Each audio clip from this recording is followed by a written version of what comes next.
Today I'm really quite excited because I'm going to be taking a look at a new Nixie clock. Now this is not just any old Nixie clock. No, this one, it uses, I quote, the largest tubes in the world produced for the public. So these are going to be way larger Nixie tubes than I've ever seen in person in any other device, which is why I'm looking forward to this one in particular.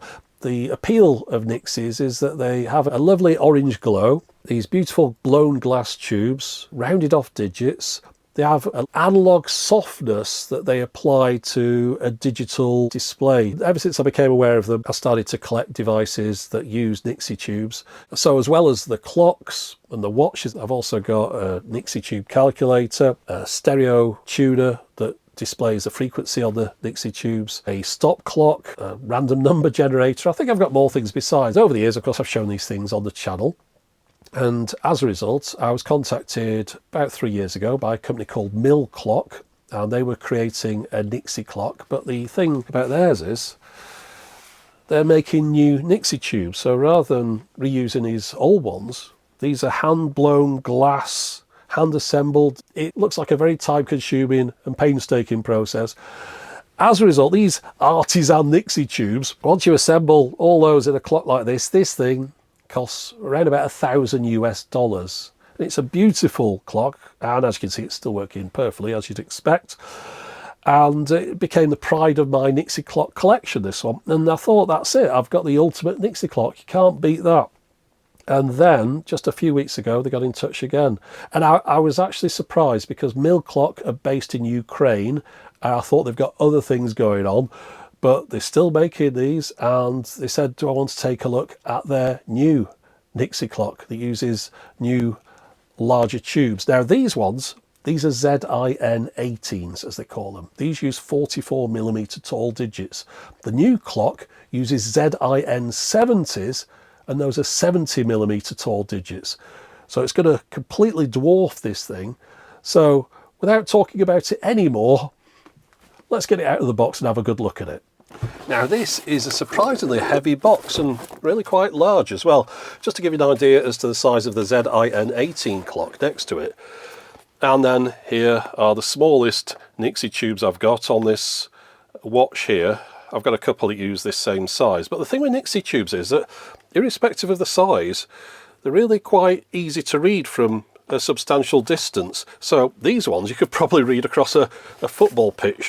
The largest Nixie tubes that I've seen, well, fake Nixie tubes, were on Copenhagen Central Station. They've got a clock outside there, or they did when I went in 2016, that looks like a Nixie clock, but of course it isn't. But it uses the same style of digits. Here's why it weighs so much. It's in a wooden crate. Well, that's a good idea. Stops it getting damaged.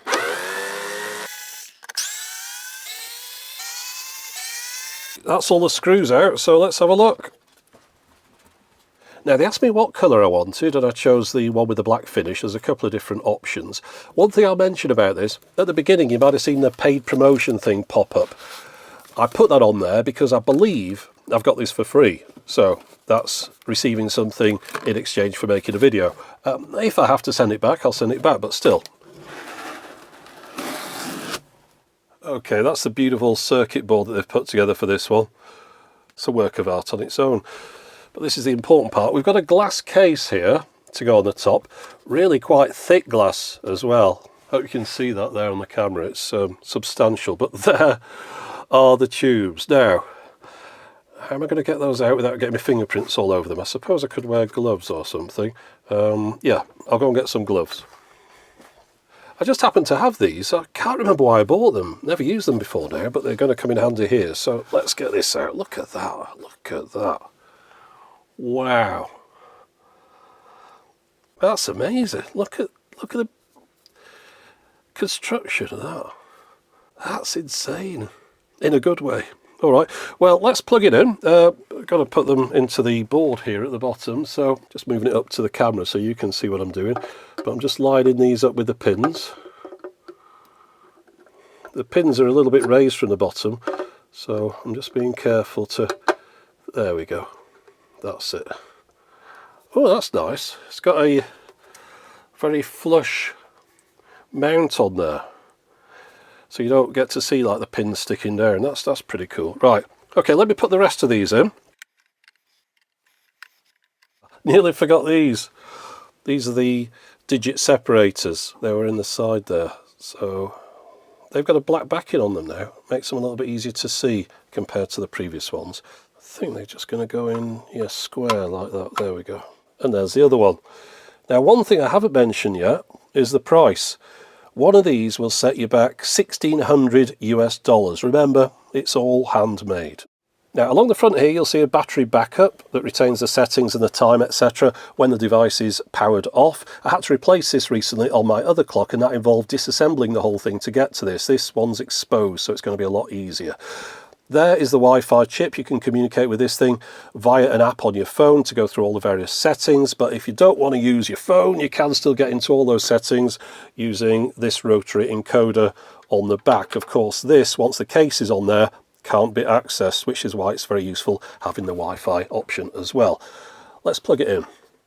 Okay, here's the power adapter, multi-voltage, output 24 volts, 4 amps, uses an IEC C8 socket. Not a particularly long lead, but because you can extend it from this point onwards, you can just hide this away somewhere near the clock. Right, I'm going to plug that in at the back here somewhere, dead centre, and then I just need to attach my own power lead to this.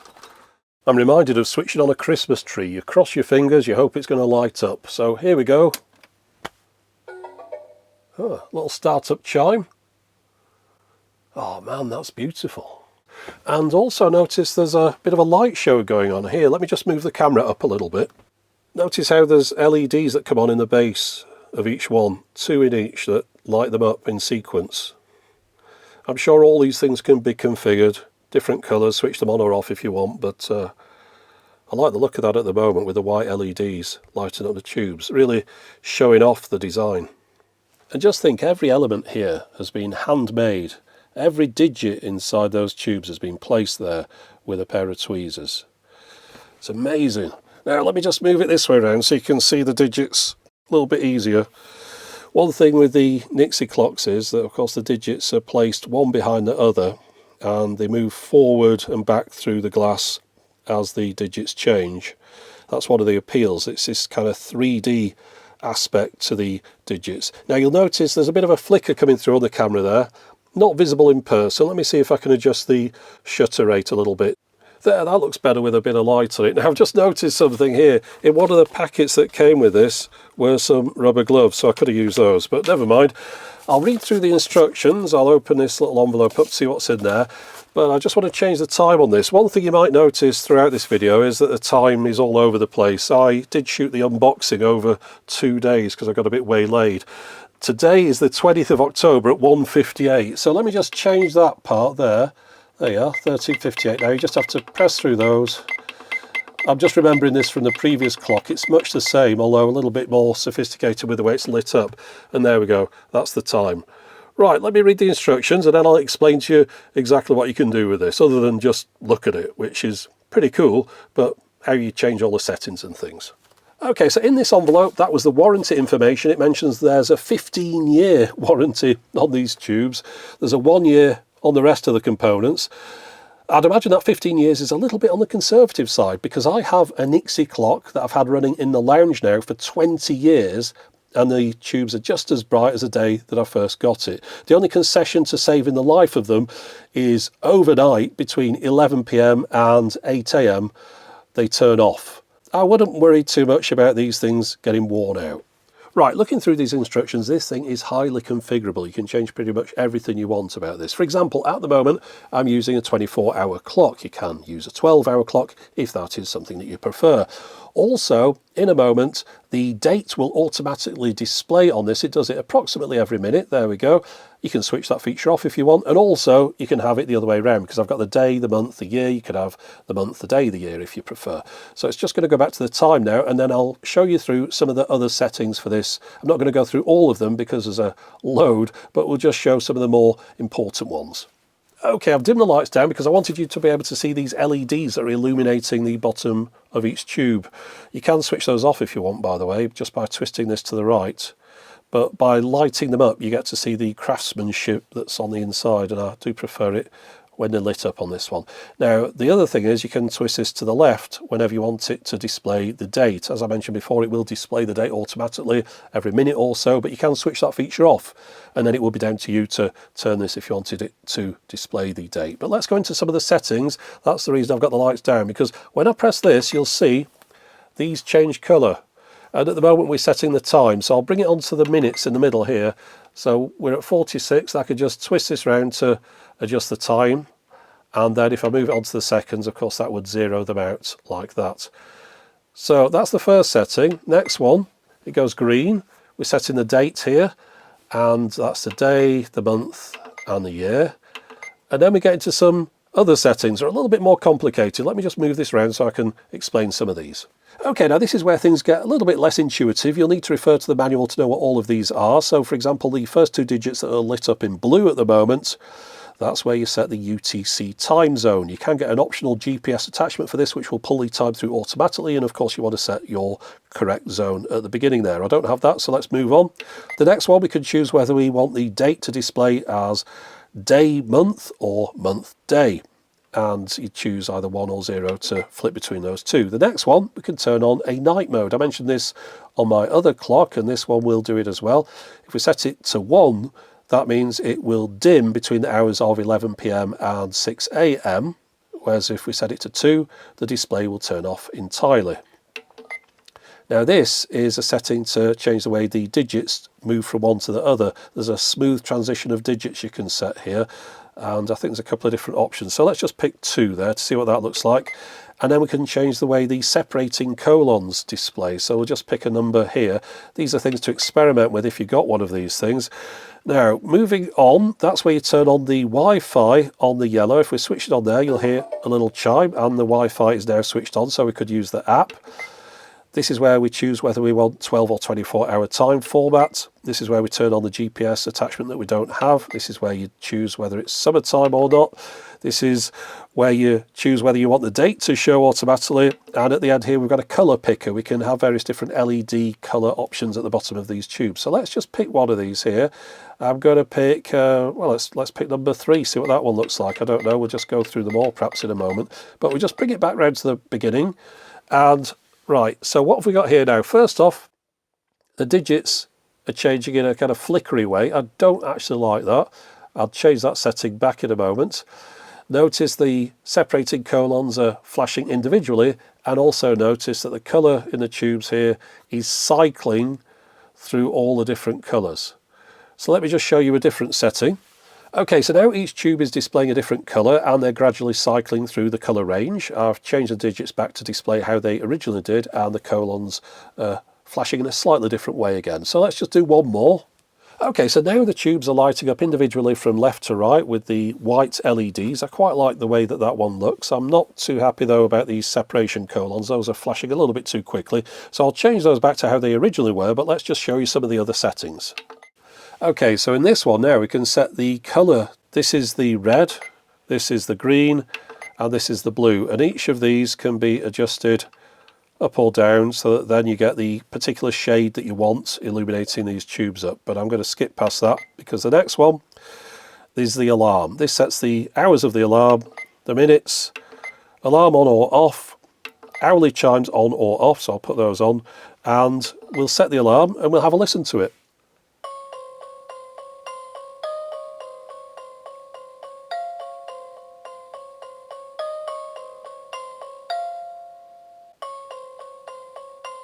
If you go into the extended settings, you can change the alarm sound, but also I think before we do that, let's just have a listen to the hourly chime. Yeah, I was not expecting that. I think I'll change that. Again, that's something else we can alter, so let's have a go. Now in here, you can also choose what hours you want the hourly chimes to sound between. For example, you don't want them perhaps going off overnight, but let's just have a listen to what some of the other options are.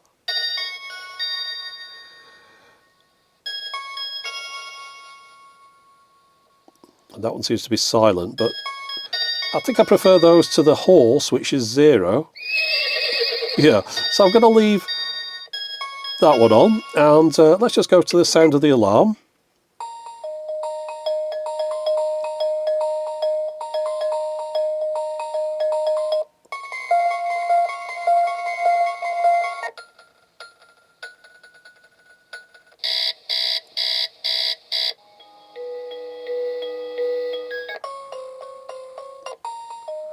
Yeah, so I like that one the best. Now this should set the brightness of the lamps. Let's just have a go with this one. Yeah, you can dim them quite a lot down. If you got it next to your TV or something, you can adjust the brightness down like that. Oh, and here's where you set when you want your night mode to come on. So I'm going between the hours of 11 and 6. Okay, so I think we've gone through enough settings there. I've got to say this manual is very well written, which I'm happy about. Also, this device, if you wished, you could have it display the temperature. You've got to attach an external sensor to it that I don't have. But I'm quite happy with it just displaying the time. And I'm very happy that it's able to dim at night time as well, because that's a feature that I didn't have on the other one. It was a little bit too bright. Let's just have a look at the app now. Okay, so I'm connected up over Wi-Fi now. The active connection is also indicated on the device itself by that blue LED that's illuminated once this connection's made. We can go into the settings now. Now the settings in here, they aren't all the settings that you can adjust with the rotary encoder, but what they are the settings that you might want to adjust on a semi-regular basis. That drills down really into some of the things that you might only want to change once, if at all. Whereas this, you can do things such as setting the alarm time, changing it to summertime, choosing a leading 0, smooth transition, we can switch that on and off here, 12 or 24-hour format, let's just change that now, so that will show as 3 p.m. now, or 1500 hours. And we can also sync the time with the phone, which is handy, because if the time gets out for whatever reason, you don't have to take off a glass case and mess with this thing here. You just press this one icon at the bottom and it syncs the time. And you can adjust the night mode and the colour of the LEDs as well. As everything that you might want to do is in the app, and it seems nice and clearly laid out. Of course, when you're doing things on the device itself, you've got to keep referring back to the manual.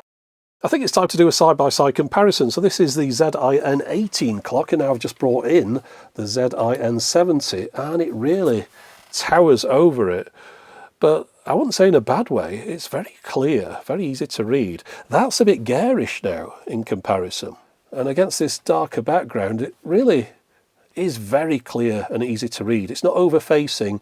That used to get a little bit bright in the room, and this one certainly not. I mean, I've got it set to maximum brightness at the moment, and it's just a really nice clear clock that you could probably read from about a mile away. You need a bit of space to put this in your room, but I really do like it. I'm going to put the glass case on it and we'll just see what it looks like fully assembled.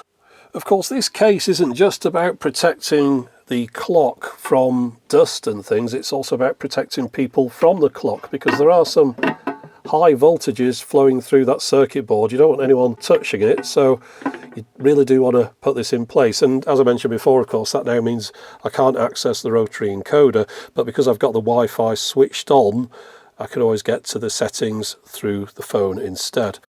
I'm just wondering now how loud that hourly chime's going to be through this glass case, so let's just have a listen.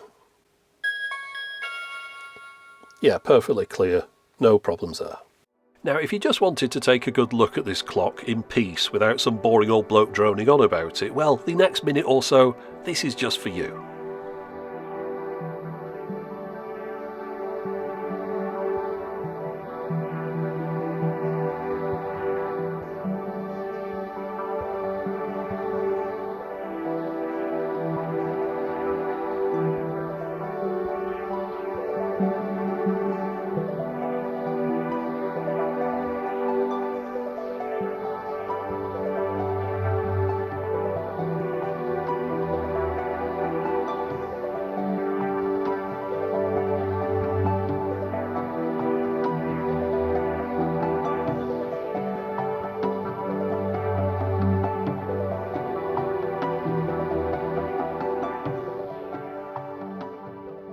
Now, I don't know if this has come across in the video, because I do have a tendency to hide my emotions. So just for the record, I'm over the moon with this. I'm ecstatic. It takes me back to being a kid at Christmas and getting something that you really wanted.